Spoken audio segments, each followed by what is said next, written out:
안녕하십니까.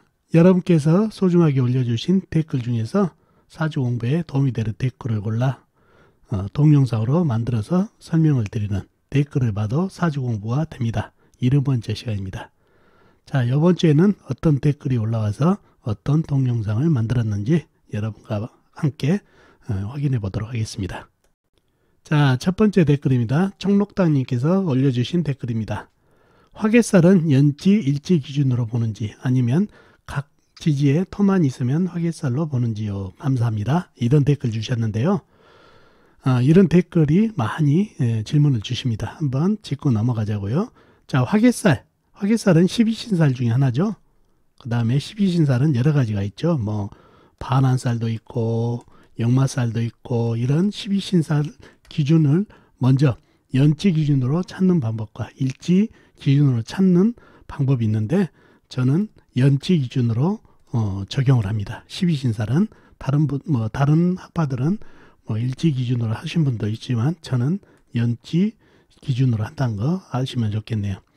자, 화개살은 12신살 중에서 제일 마지막에 나오는 거죠. 그래서 삼합 중에서 제일 나중에 나오는 거 그게 바로 화개살이 되겠습니다. 자, 연지가 임목, 그 다음에 오화, 술토 이렇게 인호술년에 태어나신 분들은 이게 술토가 맨 끝에 있죠. 요게 화개살이 되고 또 해묘미년에 태어나신 분, 이 해에 태어나신 분은 미토가 화개살이 된다는 얘기죠.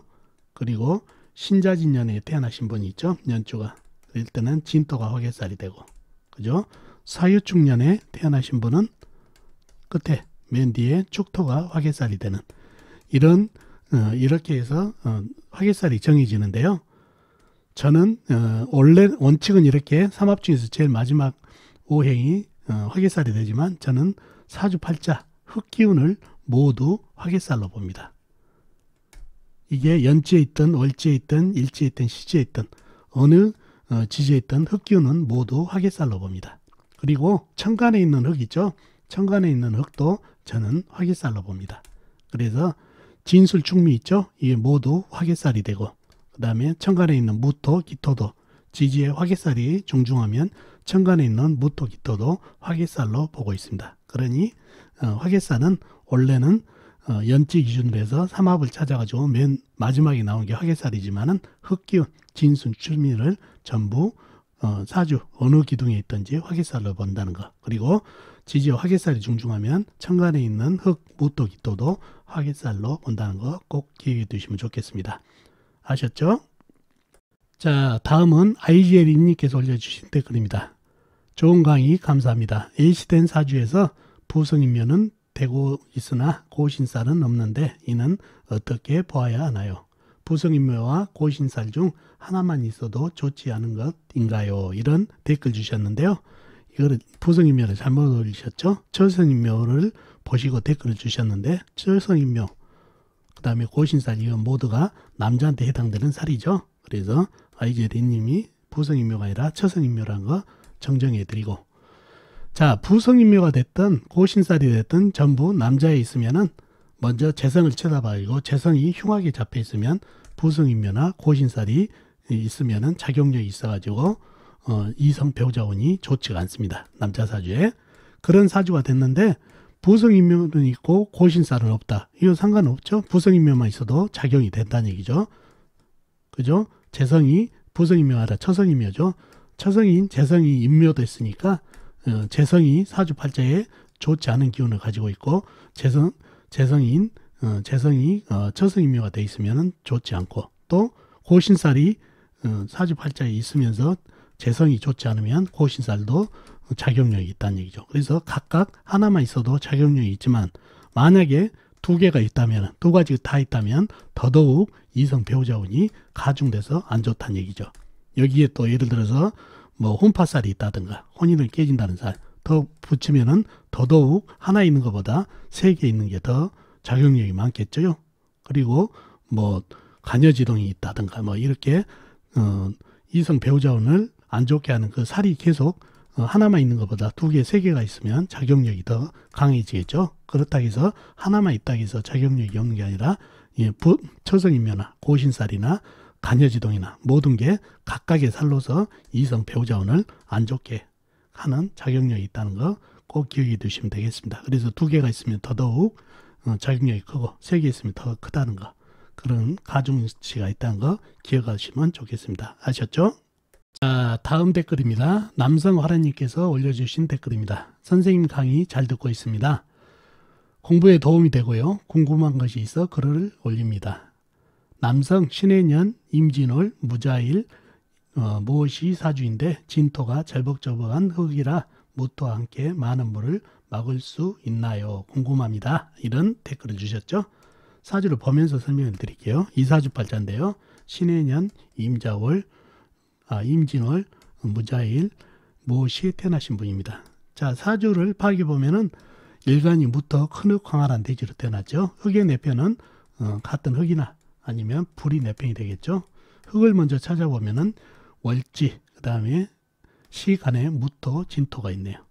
그리고 다른 데는 없고 지장간 오화안에 또 해수 안에 무토가 함장되어 있죠. 다음에 불을 찾아보면 시지에 오화 하나 있죠. 이렇게 해서 내편은 진토, 무토, 오화가 되겠습니다. 자, 상대편은 식상, 재성, 관성이 되겠죠. 식상은 쇠가 되겠고 재성은 물이 되겠고 관성은 나무가 되겠죠. 식상이 쇠는 연간에 신금 작은 쇠 조각이 있고, 그 다음에 재성인 물은 연지, 해수, 큰물, 호수같이 금물, 그 다음에 월간, 임수, 큰물, 호수같이 금물, 그 다음에 일제, 자수까지 있죠. 작은 물까지 상당하게 큰물, 작은 물 합쳐져서 재성이 강한 사주가 됐네요. 진토 안에 개수까지 합류해서요. 자, 관성인 나무는 사주팔자에는 전혀 없죠. 해중에 간목이 함장되어 있고 진토 안에 을목이 함장되어 있는 정도입니다. 자, 상대편은 상당하죠. 물기운. 이 쇠는 금생수가 하는 게 아니라 수다금침으로 이 많은 물에 오히려 퐁당 빠져서 수다금침으로 사라졌고, 그래서 물기운이 상당히 강한 사주 팔자가 됐습니다. 자, 이호와 불기운이라도 살았으면 흙을 화생토에 가면서 흙을 단단하게 해줄 텐데 이 작은 불은 좌우충으로 깨져버렸네요. 물이 나무가 있었으면 수생복을 하느라고 불을 안 끄는데 나무가 없기 때문에 바로 좌우충으로 꺼버리니까 불기운이 소멸돼 버리다 보니까 더더욱 물기운이 강해진 사주팔자가 됐습니다.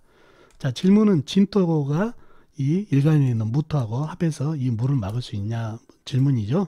아니죠. 이 진토는 뻘흙이죠. 뻘.